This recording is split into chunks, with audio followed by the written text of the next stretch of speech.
3상 13장에서는 이 사울과 그러니까 이스라엘과 블레셋의 싸움을 적고 있습니다. 내용은 제가 간단하게 말씀을 드리면은 사울의 아들 요나단이 블레셋 수비대를 선제 공격을 해요. 그러니까 수비대니까 크게 어떤 부대는 아니겠죠. 그 블레셋 수비대를 선제 공격을 하게 되고 이에 대해서 이제 블레셋이 이제 이스라엘을 침공하게 됩니다. 자, 이 전투는요, 객관적인 전략의 차이에도 불구하고 이스라엘이 나중에 승리를 해요. 이제 14장에서 이제는 이스라엘이 승리하는 것을 우리에게 보여주는데, 그러니까 이스라엘이 승리를 합니다. 그렇지만은 치명적인 문제를 드러내게 되죠. 이 문제를 살펴보면서 오늘 우리에게 허락하신 하나님의 말씀이 무엇인지를 듣기를 소망합니다. 13장부터 이 14장에서 보여준 이 전투를 통해서는 이 성경이 우리에게 말해주는 것은 사람에 의해서 결정되는 것이 아니다. 오직 하나님께서 모든 것을 주관하신다는 것을 우리에게 보여줍니다. 그래서 이 전투는, 성경에서 나오는 전투는요, 하나님의 거룩한 전쟁이 됩니다. 즉 하나님의 성전이라고 하죠. 그러니까 우리가 보기에는 사람이 싸우는 것이지만 이 모든 것은 하나님의 백성들을 세우시기 위한, 하나님 나라를 보여주시기 위한 하나님의 거룩한 싸움이 되는 것이죠. 근데 이제 우리가 어떻게 생각을 하냐면 하나님께서 하나님의 백성들을 지키시고 보호하시기 위해서 우리를 대신해서 싸워주신다라고 생각을 하는 거예요. 우리가 이제 그 정도 수준에서 보는 것이지만 사실은 그 안에는 하나님의 백성, 하나님의 자녀들을 세우시기 위한 하나님의 사랑이 그 안에 있는 것이고요. 또한 이것은 하나님의 통치가, 하나님의 다스리시는 것. 하나님께서 무엇으로 다스리시죠? 그 말씀으로 다스리시는 거예요. 우리 안에 그 말씀을 두셔서 그 말씀이 운행하신다고 하시는 것이죠. 그것이 하나님 나라인 것인데 그것을 보여주는 겁니다. 물론 우리가 이 이야기는 표면적인 내용이죠. 표면적인 내용이지만 그 안에 이야기는 바로 우리를 가리키는 거예요. 그 관점에서 이제는 계속 말씀을 봐야 되는 것이죠. 그래서 이 보여지는 것으로 우리가 그 당시의 시대가 어떻고 그 당시의 상황이 어떻다라는 것을 이해하는 것도 굉장히 중요합니다. 그런데 우리가 반드시 알아야 할 것은 성경에서 보여주는 이 전투는 사람, 환경, 상황을 따라 결정되는 것이 아니라 하나님께서 진정한 하나님 나라를 세우시려는 하나님의 거룩한 전쟁이라는 것이죠. 근데 오늘 우리는 그 하나님의 거룩한 전투에 대해서 얼만큼 감각하고 있냐 이거죠. 이렇게 무슨 큰 싸움만이 하나님께서 모든 것을 주관하신다? 예, 맞습니다. 그런데요, 우리의 삶에서 나타나는 소소한 많은 것들 또한 하나님께서 우리를 하나님의 지경으로 인도해 가시기 위해서 일하신다고 하시는 것입니다. 자, 오늘 이제 3상 13장인데 여기서 이스라엘과 블레셋의 전투를 좀 비교해 보면 이 당시에 이스라엘의 전투 능력은 어땠을까요? 자, 5절 보겠습니다. 5절. 자, 이스라엘과 싸우기 위해서 블레셋 사람들이 모였습니다. 블레셋의 군대가 모였는데 병거는 3만, 나병은 6,000명, 그리고 백성은 해변에 모래같이 많았다라고 했습니다. 그 당시 블레셋은 군대다운 군대를 가지고 있었다고 하는 것이죠. 강력한 조직을 갖추고 이스라엘을 공격하는 것입니다. 반면에 이스라엘의 경우는 어떠했을까요? 이스라엘의 경우는 어떠한가요? 19절에서 22절 말씀 보겠습니다. 19절에서 22절 말씀을 보게 되면은 그때에 이스라엘 온 땅에 철공이 없었으니 이는 블레셋 사람들이 말하기를 히브리 사람이 칼이나 창을 만들기 두렵다 하였습니다. 자, 그 당시에 온 땅에 철공이 없었다는 것은 이 블레셋이 철과 관련된 일을 맡았다고 하는 거예요. 그러니까 자기네들이 일종의 그것을 통제하고 있었다고 할 수 있습니다. 20절 또 보게 되면 온 이스라엘 사람들이 각기 보습이나 삽이나 도끼나 괭이를 벼리려면 블레셋 사람들에게로 내려갔었는데 곧 그들이 괭이나 삽이나 새스랑이나 도끼나 새 채찍이 무딜 때에 그리하였다라고 되어 있어요. 그러니까는 이스라엘 사람들이 농사를 짓는 거잖아요. 그런데 이제 그 철로 만든 도구들이 무뎌요. 그럼 그때 어디로 갔다고 하는 거예요? 예, 블레셋에게 갔다고 하는 거예요. 그러니까 이스라엘 스스로가 할 수 있는 게 아니었던 거예요. 그러니까 블레셋의 통제 아래에 있었다고 하는 거예요. 이 철을 다루는 것에 있어서는. 그러면서 22절 보겠습니다. 싸우는 날에 사울과 요나단과 함께한 백성의 손에는 칼이나 창이 없고 오직 사울과 그의 아들 요나단에게만 있었다라고 되어 있어요. 그 칼하고 창이 누구한테만 있는 거예요? 사울하고 요나단만 있었던 거예요. 그 외에 이스라엘 백성들은요. 군대라고 모인 것 같은데 그들에게는 칼이 있었던 게 아니에요. 그냥 한마디로 뭐예요? 그냥 괭이 들고 나온 거예요. 그 당시 이제 블레셋은 군대다운 군대가 모였던 것이고 이제 이스라엘은 그렇지 못한 거예요. 자, 그렇다면 이스라엘이 블레셋을 상대할 수 있을까요? 예, 사울과 요나단만 칼을 가지고 있었을 뿐이지 이스라엘은 병거와 마병으로 무장된 블레셋과 싸워서는 절대 이길 수가 없는 거예요. 그러니까 객관적인 전략을 봐도 도저히 게임이 안 되는 싸움이었던 것이죠. 그런데 14장에 가면은 이스라엘이 이겨요. 하나님이 온전히 개입하셔서 이스라엘을 이기게 하시는 것이죠. 그런 것들이 바로 사람으로서는 전혀 이해할 수 없는 부분이지만 하나님께서 모든 것을 주관하신다는 것을 우리에게 보여주는 것입니다. 자, 그런데 이 블레셋과 맞선 이스라엘의 반응을 좀 보겠습니다. 13장 6절부터 볼게요. 자, 이스라엘 사람들이 위급함을 보고 절박하여 굴과 숲풀과 바위 틈과 은밀한 곳과 웅덩이에 숨으며 어떤 히브리 사람들은 요단을 건너 각각 길라 땅으로 가되 사울은 아직 길갈에 있고 그를 따른 모든 백성은 떨더라. 자, 사울 왕이 불렀습니다. 이스라엘 백성들을 불렀어요. 어쨌거나 왕이 불렀으니까는 모였습니다. 그런데 눈앞에 있는 건 뭐예요? 블레셋의 강함이었던 거예요. 그걸 보고 두려움에 잡힌 거죠. 떨었다라고 되어 있습니다. 8절 사울이 길갈에서 누구를 기다리죠? 사무엘을 기다려요. 사무엘을 기다리는데 며칠 동안을 기다리냐면 7일을 기다려요. 7일 동안을 기다립니다. 근데 생각을 해보세요. 지금 당장 블레셋과 싸워야 돼요. 그런데 사무엘은 오지 않아요. 그럼 얼마나 초조했겠냐고요. 사울에게 있어서 그 7일은 7일이 아닌 거예요. 지금 너무나도 애 같다고. 그런데 또 백성들을 보니까 이 백성들의 상황이 어때요? 지금 다 두렵고 떨린 가운데 숨거나 흩어지는 상황이에요. 이게 사울의 심정이 이게 말이 아닌 것이죠. 9절. 이런 상황에서 사울이 택한 것이 무엇입니까? 예, 사무엘 없이 사울 자신이 번제를 드려요. 그러면 사울이 번제를 드린 것은 무슨 문제가 되는 것일까요? 하나님께 제사를 드리는 것은요, 제사장의 직무예요.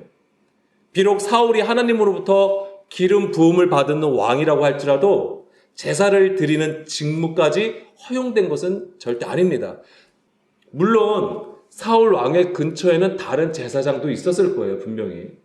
사울 왕이 제사를 드리는 것의 가장 큰 문제는 무엇이냐면 하나님을 향한 사울의 신앙적인 태도예요. 그 태도가 문제가 되는 거예요. 어떤 태도일까요? 어떤 태도가 문제가 되는 것일까요? 예, 듣지 않음에 있어요. 하나님의 계명을 듣지 않는 것에 있는 것입니다. 자세한 것은 우리가 3장 15장에서 우리가 보게 될 것인데 이 듣지 않는 구조가 어디서 오게 되냐면 환경을 보기 때문에 그 상황을 보고 자기가 옳다라고 여기는 것을 행한 것입니다. 그러니까 사울은 블레셋을 보고 겁에 질린 흩어지는 백성들을 붙잡는 것에 마음이 집중된 거예요. 이들을 어떻게 하면 붙잡아야 되지? 그래서 성급하게 이왕 7일을 기다렸으면 좀 더 기다리지. 그가 생각할 때는 이게 너무나도 위급한 상황이에요. 사울의 입장에서는 이 백성이 떠나는 것을 막으려면은 무엇이 필요했냐면 하나님께서 이스라엘과 함께 하신다는 것. 그리고 하나님께서 이 싸움을 온전히 주관하셔서 이스라엘을 승리로 이끌어 가신다는 확신을 줘야 되는 거예요. 그러기 위해서 필요했던 것이 무엇이냐면 번제예요. 자, 그럼 여기서 번제의 번제는 어떤 역할을 하는 거죠? 보여지는 것이에요. 보여지는 퍼포먼스가 된 거예요. 사울이 준비한 거는 정말 그 마음을 내려놓고 하나님께서 싸우실 수 있는 그 마음을 본인들이 그 중심을 하나님 앞에 드린 게 아니라 상황을 따라서 지금 이게 백성들을 붙들고 싸워야 되는 거잖아요. 어쨌든 간에 왕의 입장에서는. 그런데 이들에게 하나님께서 우리와 함께 하신다는 것을 보여줘야 되는 거예요. 확신을 시켜줘야 돼요. 근데 그것을 무엇으로 보여줬냐면 제사 드리는 모습으로서 번제를 하나님께 드리는 그 퍼포먼스를 통해서 하나님께서 우리와 함께 하신다는 것을 보여주는 거예요. 이게 문제였던 거예요. 제사를 드린 것 자체가 문제가 아니에요. 뭐냐면 그들에게 뭐냐면 가짜 하나님을 소개시킨 거와 똑같은 거예요. 지금 사울이. 이게 문제가 되었던 것이죠. 그럼 블레셋과의 싸움에서 승리하는 그 확신을 어떻게 보여줄 것이냐. 그러니까 그것을 번제로 보여줬던 것이고, 여기서 또 우리가 하나 더 깨달아야 되는 것은 이미 이스라엘은 답을 알았어요. 알고 있는 것처럼 행동한 거예요. 왠지 아십니까? 3상 7장, 그러니까 지금 13장이잖아요. 3상 7장에서도 이 이스라엘이 블레셋하고 싸워요. 여기서 이미 블레셋과 싸워서 이깁니다. 9절에서 10절 볼게요. 3상 7장 9절 사무엘이 젖 먹는 어린 양 하나를 가져다가 온전한 번제를 여호와께 드리고 이스라엘을 위하여 여호와께 부르짖음에 여호와께서 응답하셨더라. 사무엘이 번제를 드릴 때에 블레셋 사람이 이스라엘과 싸우려고 가까이 오매 그 날에 여호와께서 블레셋 사람에게 큰 우레를 발하여 그들을 어지럽게 하시니 그들이 이스라엘 앞에 패한지라. 사울과 이스라엘은 이 사건을 기억하고 있는 것이죠. 근데 이스라엘은 이 블레셋을 보고 지금 겁에 질려 있는 상황이고 사울은 그래도 지도자로서 왕으로서 이 날을 기억을 했던 것 같아요. 그래서 지금 백성들에게 필요한 것은 번제를 드리면 하나님께서 블레셋을 무찌르실 것이다. 그러니까 사울도 사실 이 당시에는 사무엘이 제사를 드리는 걸 보고 있는 거잖아요. 보면서 알았던 거예요. 아, 우리가 하나님 앞에 제사를 드리면 이길 수 있겠구나. 여기서 우리가 깨달아야 되는 것은 뭐냐면 이것이 이제 경험에서 온다라고 하는 것이죠. 그들의 경험. 우리의 경험으로 하나님을 찾고 확신을 할 수 있다라고 하는 거예요. 그리고 그것이 마치 정답처럼 여길 수 있다라고 하는 태도가 있다라고 하는 것이죠. 하나님은 무궁무진하신 분이에요. 못하시는 것이 없으세요. 그럼에도 우리가 가진 경험과 우리가 아는 지식 안에 하나님을 두고 있다라고 하는 것이죠. 이것이 또한 우리가 하나님 앞에 불순종의 죄가 되는 것입니다. 불순종. 순종이 무엇입니까? 듣는 것이에요. 듣지 않음이에요. 그 경험을 바탕으로 신앙이 생기면 하나님의 말씀을 듣지 않아요. 지금 이스라엘이 보여주는 문제는 거기에 있는 거예요. 그러니까 지금 이스라엘은 답을 아는 것처럼 행한 것이죠. 사무엘 없이 번제를 하나님 앞에 드린 겁니다. 근데 그것은 보여지는 것이고 상황을 따라서 해석하여서 하나님을 섬기는 모습이 되는 거예요. 그러니까 그것이 거짓이 되는 것이었고 하나님 보시기에는 불법이 되는 것이었습니다. 그런데 객관적인 입장에서 보면은 맞아요, 그게. 그 당시 유일하게 돌파할 수 있는 방법, 그것이 바로 번제였던 것이죠. 그래서 어쩌면 사무엘을 그렇게 기다리고 있었는지도 몰라요. 사울뿐만 아니라 이스라엘이 사무엘 오기를 기다린 건데 7일이 되도록 오질 않으니까 이제는 도저히 안 되겠어서 아마 번제를 드렸던 것 같습니다. 우리는 우리가 아는 답이 있어요. 그리고 성경적인 답이 있는데 이것이 다를 수 있음을 우리는 알아야 됩니다. 우리가 교회나 또 교회에 많은 상담들이 이루어지잖아요. 우리는 이미 답을 얘기를 하려고 해요. 그리고 얻으려고 합니다. 그렇지만 우리가 생각하는 답과 성경적인 답은 다를 수 있다는 것을 우리는 알아야 되는 것이죠. 우리가 어떤 신앙적인 경험을 통해서 종교적인 방법과 답을 가지고 있어도 그것이 하나님의 뜻과 다를 수 있다라고 하는 것입니다. 자, 마태복음 7장 22절에서 23절의 말씀이 바로 이것을 말해줘요. 이런 것들을. 주여 주여 해요. 주여 주여 하면서 주의 이름으로 선지자 노릇하고요. 많은 귀신을 쫓고 많은 권능을 행합니다. 이것은 사람이 보기에는 좋은 거예요. 좋아 보여요. 그렇지만 하나님은 그것을 불법이라고 말씀하신다라고 하는 것이죠. 하실 수 있다라고 하는 거예요. 그러니까 우리가 맞다라고 하는 것과 다르게 하나님은 평가하실 수 있다라고 하는 것입니다.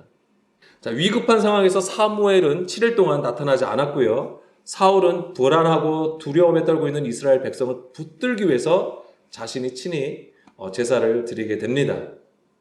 앞에서도 말씀드렸듯이 이것은 주님을 향한 신앙적인 태도의 문제를 드러낸 것이고 곧 이스라엘의 문제이기도 합니다. 하나님께 제사를 드리는 것 자체가 나쁜 건 아니에요. 자, 우리가 하나님 앞에 예배를 드리는 것, 그 다음에 주의 이름으로 헌신하는 것, 섬기는 것 나쁜 거 아닙니다. 다만 뭐냐면 우리가 하나님의 그 뜻을 따라 그 본질을 우리가 먼저 가지고 예수님과 함께 하는 것이 굉장히 중요한 것이죠. 여기서 드러난 이스라엘의 문제는 불순종이에요. 듣지를 않은 태도였던 것이죠. 그 듣는 태도라는 것은 곧 낮은 마음을 얘기하는 거예요.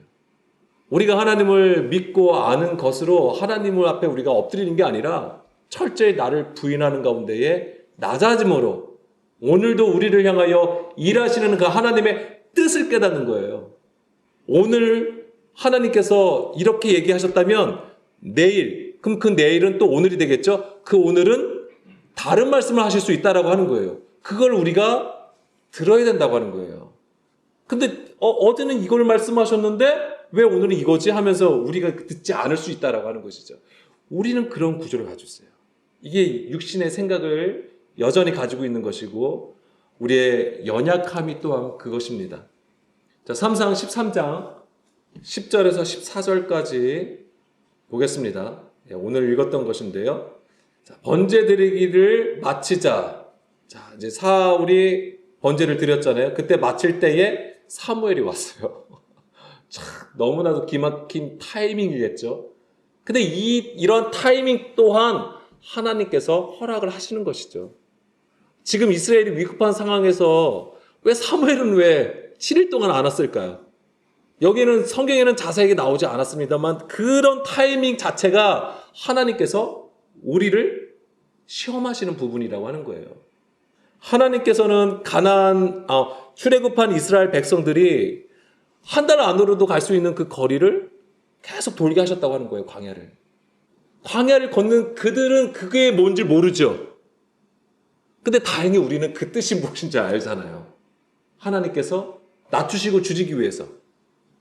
그래서 하나님의 계명을 듣는지 안 듣는지, 하나님의 명령을 듣는지 안 듣는지를 시험하신다고 하신 것이거든요. 그래서 하나님의 입에서 나오는 모든 말씀으로 살아갈 수 있는 백성으로 만드시기 위해서 그렇게 하셨다고 되어 있어요. 지금 우리가 그것을 알고 있는 것이잖아요. 그럼 우리는 지금 알고 있기 때문에 또한 우리의 삶에서 그렇게 해 나갈 수 있는 거예요. 그리고 우리는 더욱 감사하게도 그리스도를 통해서 우리에게 보여주셨단 말이죠. 그 길을. 그렇기 때문에 우리는 또한 정확하게 주님을 따라갈 수 있다라고 하는 것입니다. 그런데 왜 우리는 그 주의 정하신 길을 가지 못할 거예요? 그러니까 지금 이스라엘이 보여준 이러한 문제들 때문에 그런 거예요. 우리를 향하신 그 하나님의 사랑이 너무나도 큰데, 그 은혜가 너무나도 큰데, 그걸 우리가 경험하면서 살면서 그걸 가지고 계속 우리는 그 하나님, 여기에 매여 있다라고 하는 것이죠. 자, 사무엘이 사울의 번제 드린 것과 관련해서 무엇이라고 했습니까? 망령되이 행하였다라고 되어 있습니다. 망령되이 행하였다. 망령되이 행하다. 싹할. 이게 뭐냐면 어리석게 굴다라는 거. 어리석게 굴다. 미련하게 했다. 이런 뜻입니다. 왜 어리석어졌죠? 그러니까 듣지 않는 것을 우리에게 얘기해 주는 겁니다. 그러니까 사무엘은 사울의 어리석음을 책망하고 있는 거예요. 이 어리석음은 하나님께서 왕에게 내리신 명령을 지키지 않은 것으로 우리에게 또한 얘기해 줍니다. 그래서 이것 때문에 하나님의 명령을 지키지 않아서 번제를 드린 것 때문에 사울 왕을 기반으로 하는 왕의 나라는 길지 못할 것이다. 그리고 하나님의 마음에 맞는 사람을 구하여 이스라엘의 지도자로 삼으시겠다. 이거를 듣게 돼요. 사울이. 얼마나 기가 막히겠어요. 비록 하나님의 기름 부음을 받아 이스라엘의 왕이 되었지만 왕의 본분을 지키지 않음으로 하나님으로부터 버림을 받게 된 것입니다. 자, 그 내용은 이제 15장에서 우리가 더 자세히 나눌 거고요. 자, 여기서 우리가 눈여겨볼 것이 있습니다. 자, 사무엘은 사울이 번제를 드린 것과 관련해서 하나님의 명령을 지키지 않았다고 했잖아요. 만약에 하나님의 명령을 지켰다면 뭐라고 하죠? 하나님의 명령을 지켰더라면 이스라엘 위에 왕의 나라를 영원히 세웠을 것이다. 이렇게 얘기를 해요. 그러니까 뭐냐면 하나님은 사울을 통해서도 무엇을 하실 수 있었던 것이죠? 하나님 나라를 세울 수 있었던 거예요. 그러니까 이게 처음부터 사울은 원래 버려지는 것이고 사울은 택함을 받아서 세워진 것이고 이런 차원의 얘기가 아니에요. 하나님은 사울을 통해서도 하나님 나라, 하나님의 통치가 무엇인지를 보여주실 수 있었던 거예요. 그런데 문제는 뭐였습니까? 하나님의 명령을 지키지 아니하였다. 이것에 있었던 거예요. 14절에 보면 지금은 왕의 나라가 길지 못할 것이다. 지금은 어떤데요? 하나님의 명령을 지키지 않은 것 때문에 그런 겁니다. 그러니까는 왕의 나라가 길지 못할 거래요. 자, 이것은 무슨 말이죠? 길다가 여기서 무슨 뜻이냐면 쿰이에요. 쿰이 무슨 뜻이냐면 일어나다라는 뜻이에요. 일어나다, 확고해지다 또는 계속하다라는 의미를 가지고 있습니다. 그러니까 왕의 나라가 길지 못하다라고 하는 것은 이제 사울 왕의 다스림이 유효하지 않다라고 하는 거예요. 더 이상 사울이 이스라엘을 다스리지 못하는 것을 얘기하는 것이죠. 사울 왕이 이스라엘의 위급한 상황 때문에 하나님을 향한 그 섬김의 모습, 번제를 보여주고 있지만 하나님의 의를 세우는 것이 아니라 불법을 행하는 것을 보여주었기 때문에 하나님께서는 사울 왕을 패하시는 거예요. 또한 여기서 우리가 하나 더 깨달을 것은 사울이 다스리는 그 나라가 길지 못할 것이라고 하는 것은 심판이 있고 진멸하신다고 하는 얘기인데 이 얘기는 달리 말하면 우리 안에 사울은 무엇을 상징한다고 했습니까? 세상 임금을 상징하는 거예요. 육신에 속한 자의 통치를 얘기하는 거예요. 그것이 또한 길지 아니하다는 것을 얘기하는 거예요. 오늘 우리에게는 하나님은 반드시 우리 안에 육신의 구조를 심판하시고 하나님의 일에 온전히 참여할 수 있는 그 영의 사람으로서 세우시겠다는 것을 우리에게 말씀하시는 거예요. 그 증거가 바로 다윗이었던 것이고요. 근데 여기서는 이 사울 왕의 나라가 길지 못함은 곧 하나님의 의를 세우지 못한 것을 하나님께서 심판하시는 것을 말씀하시는 것이죠. 그래서 로마서 10장 2절에서 3절 말씀을 보게 되면은 그들이 하나님께 열심히 있으나 올바른 지식을 따른 것이 아니다. 예, 사울은 올바른 지식을 따른 것이 아니죠. 하나님의 뜻, 하늘의 뜻이 무엇인지를 깨닫지 못하는 가운데서 자기의 열심을 냈던 것이고 하나님의 의를 모르고 자기 의를 세우려고 힘써 하나님의 의에 복종하지 아니하였다. 바로 사울이 이 모습을 보여준 것입니다. 사울이 만약에 하나님의 명령을 지켰더라면 이스라엘 위에 왕의 나라가 영원히 세워졌을 것이다. 그러니까 표면적으로 보면은 사울의 아들이 누구라고 했죠? 요나단. 그 요나단이 그 다음 왕을 이루고, 그러니까는 그 사울의 가문이 세습을 해가지고 계속 하나님 나라, 그러니까 이스라엘을 다스릴 수 있는 것일 수도 있겠죠. 근데 그런 표면적인 내용이 아닙니다. 14절에서는 보면 다시 13장 14절 보게 되면 자, 왕의 나라가 길지 못할 것이다. 그러면서 하나님은 사울이 하나님의 명령을 지키지 않은 것 때문에 하나님의 마음에 맞는 사람을 구하여서 이스라엘의 지도자로 삼으시겠다. 이렇게 말씀을 하시잖아요. 하나님의 마음에 맞는 사람, 누구를 가리키는 겁니까? 다윗을 가리키는 거예요. 그래서 이제는 16장에 이제 다윗의 기름 부은 모습을 이제 적고 있는 것이죠. 어쨌거나 이 하나님의 마음에 맞는 사람은 다윗을 가리키는 건데, 자, 이제 다윗을 이제는 보려고 하는 게 아니라 이 하나님의 마음에 맞는다는 것이 무슨 얘기일까요? 이게 직역을 하면 하나님의 마음과 같은 사람을 얘기하는 거예요. 물론 하나님의 마음에 맞는 사람, 근데 좀 더 우리가 이해하려면 같은 마음을 가진 사람을 얘기하는 거예요. 이게 같은 마음이 되려면 뭘 얘기했냐면 하나님과 하나가 돼야 되는 걸 얘기하는 거예요. 에하드. 자, 요한복음 15장 10절입니다. 요한복음 15장 10절 말씀에 보게 되면 내가 하나님의 계명을 지켜 그의 사랑 안에 거하는 것 같이 너희도 내 계명을 지키면 내 사랑 안에 거하리라. 자, 그 사랑 안에 거하는 것. 이게 하나가 되는 거예요. 그 사랑 안에 있는 게. 그런데 무엇을 해야 되죠? 계명을 지켜야 돼요. 듣는 것, 순종, 믿음. 이것이 있어야 되는 것을 말하고 있는 겁니다. 그러니까 하나님과 하나가 되는 것의 매개체는 무엇입니까? 말씀이에요, 말씀. 그리고 그 말씀을 들어야지만이 우리가 비로소 하나님과 하나가 될 수 있는 거예요. 자, 이것을 저는 히브리서 12장과 연결해서 이해를 했습니다. 히브리서 12장 6절에서 8절 말씀을 보게 되면은 주께서 그 사랑하시는 자를 징계하시고 그가 받아들이시는 아들마다 채찍질을 하심이라. 너희가 참음은 징계를 받기 위함이라. 하나님의 아들과 같이 너희를 대우하시나니 어찌 아버지가 징계하지 않는 아들이 있으리요. 징계는 다 받는 것이거늘 너희에게 없으면 사생자요 친아들이 아니니라. 진정으로 아버지의 마음과 하나가 된다는 것은 그 아버지의 채찍질을 받는 거예요. 징계를 받는 것입니다. 근데 너희가 7절에 너희가 참음은 이 아버지의 징계를 받아요. 그리고 이걸 참는다고 하는 건데 이 참는 것은 무엇을 얘기하는 걸까요? 이게 바로 자기를 부인하고 자기 십자가를 지고 예수님을 따르는 걸 얘기하는 거예요.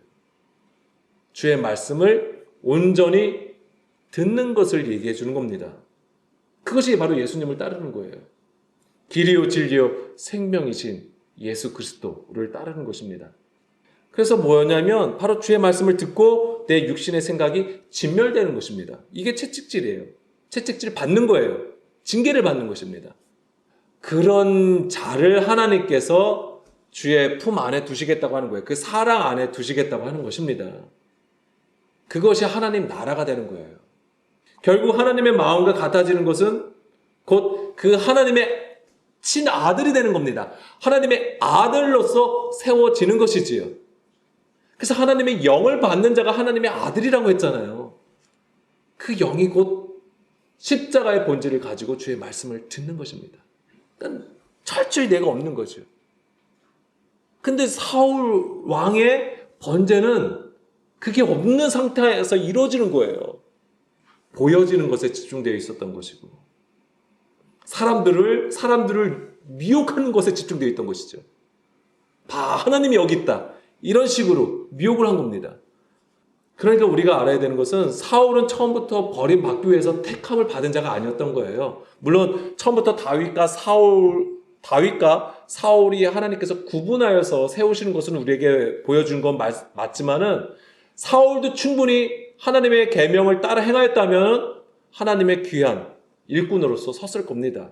그렇지만 그것을 보여주지 못한 것이죠.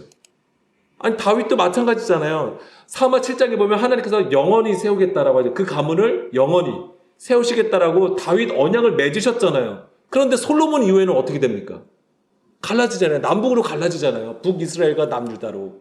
그리고 갈라졌어요. 그리고 그 이후에는 어떻게 됩니까? 북이스라엘은 하나님께서 보시기에 좋은 왕들이 나오지 않아요. 그래서 아수르에게 멸망당하고 남유다는 종종 나오기도 했어요. 좋은 왕들이. 다윗을 닮은 좋은 왕들이 나왔습니다. 그럼에도 불구하고 그들 또한 바벨론에게 진멸당했단 말이에요. 멸망당했습니다. 그러면은 다윗에게도 내가 하나님의 계명을 지키면은 너의 나라가 길 것이다. 또는 다윗에게 맺은 그 영원한 언약은 무엇입니까?